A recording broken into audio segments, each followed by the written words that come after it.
तो दोस्तों, कैसे आप सब? आशा करता हूँ अच्छे होंगे। आज एक बहुत ही बड़ी खबर आई है। जैसे कि भारत की ऑटो इंडस्ट्री पर चीन ने किया है बड़ा हमला। रेयर अर्थ मैग्नेट की सप्लाई बंद कर दी गई है, जिससे ईवी कारों से लेकर लग्जरी एसयूवी तक का प्रोडक्शन ठप हो सकता है। चीन ने अमेरिका के साथ ट्रेड वार के बीच ये कदम उठाया है, लेकिन इसका सीधा असर भारत पर पड़ सकता है। क्या भारत की ऑटो इंडस्ट्री संकट में फंस गई है? जानिए जानिए इसकी पूरी खबर इस वीडियो में।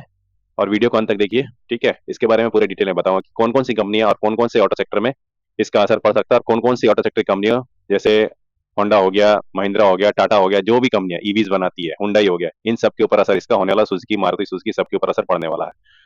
तो चलिए शुरू करते हैं वीडियो को। आज की यह खबर सुनकर आपके होश उड़ जाएंगे। भारत की ऑटो इंडस्ट्री पर चीन ने एक ऐसा हमला बोला है जिसने न सिर्फ ईवी कारों का प्रोडक्शन रुक सकता है, बल्कि लाखों लोगों की नौकरियां भी खतरे में पड़ सकती है। अगर आपने सोचा कि चीन और अमेरिका का ट्रेड वार सिर्फ उन्हीं तक सीमित है, तो जरा ठहरिए, क्योंकि अब इसकी मार भारत पर पड़ने वाली है। मैं ऐसा क्यों बोल रहा हूँ, चलिए उसके बारे में समझते हैं। दोस्तों, चीन ने रेयर अर्थ मैग्नेट की सप्लाई पर रोक लगा दिया है। ये मैग्नेट सिर्फ ईवी कारों के लिए नहीं, बल्कि लग्जरी एसयूवी, गियर सिस्टम और यहां तक कि एयर स्पेस इंडस्ट्री के लिए भी जरूरी है। अगर ये नहीं मिली तो पूरी प्रोडक्शन लाइन ठप हो जाएगी। भारत ने पिछले साल 870 टन रेयर अर्थ मैग्नेट्स का इंपोर्ट किया था, जिसका मूल्य लगभग 306 करोड़ रुपए था। लेकिन अब चीन ने इन्हें रोक दिया है। अब सवाल यह है कि चीन ने ऐसा क्यों किया। दरअसल में यह अमेरिका के साथ चल रहे ट्रेड वार का हिस्सा है। चीन दुनिया का 90% रेयर अर्थ मेटल प्रोसेस करता है, और इससे अब इन्हें नेशनल सिक्योरिटी के नाम पर रोका गया है। लेकिन इसका सीधा असर भारत, जर्मनी और जापान जैसे देशों पर पड़ सकता है। अब मैं क्यों बोल रहा हूँ कि ये तीन देशों पर ही पड़ता है, भारत, जर्मनी और जापान।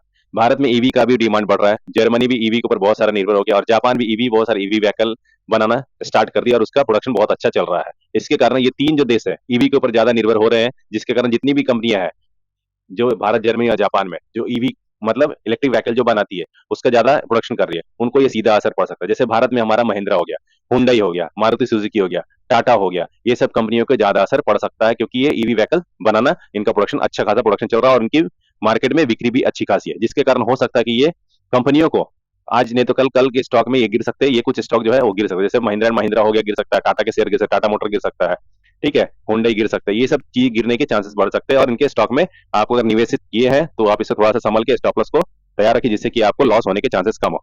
अब सवाल यह है कि भारत क्या करे। क्या हमें चीन पर निर्भर रहना चाहिए? नहीं, हमें अपने देश में ही रेयर अर्थ मेटल्स का रिफाइनरी शुरू करनी होगी। सरकार ने डिप्लोमेटिक तौर पर चीन से बात शुरू की है, लेकिन लंबे समय के लिए हमें आत्मनिर्भर बनना होगा। तो दोस्तों, यह सिर्फ ऑटो इंडस्ट्री का मामला ही नहीं, बल्कि हमारे देश की सुरक्षा और आर्थिक स्वतंत्रता का भी सवाल है। अगर आपको यह जानकारी अच्छी लगे तो इस वीडियो को लाइक करें, शेयर करें और चैनल को सब्सक्राइब जरूर करें, और बेल आइकन को दबाएं। कमेंट में बताएं कि आपके हिसाब से भारत को क्या करना चाहिए। इसमें खुद के लिए ईवी से के सेगमेंट में जो भी हमारे जो बन रहे हैं, जो इसके ऊपर काम चल रहा है, वो करना चाहिए या कि चीन से वापस लेना चाहिए। आप कमेंट बॉक्स में इसको जरूर लिखिए। अगर वीडियो अच्छा लगे लाइक कीजिए, सब्सक्राइब कीजिए। मिलते हैं अगले वीडियो में।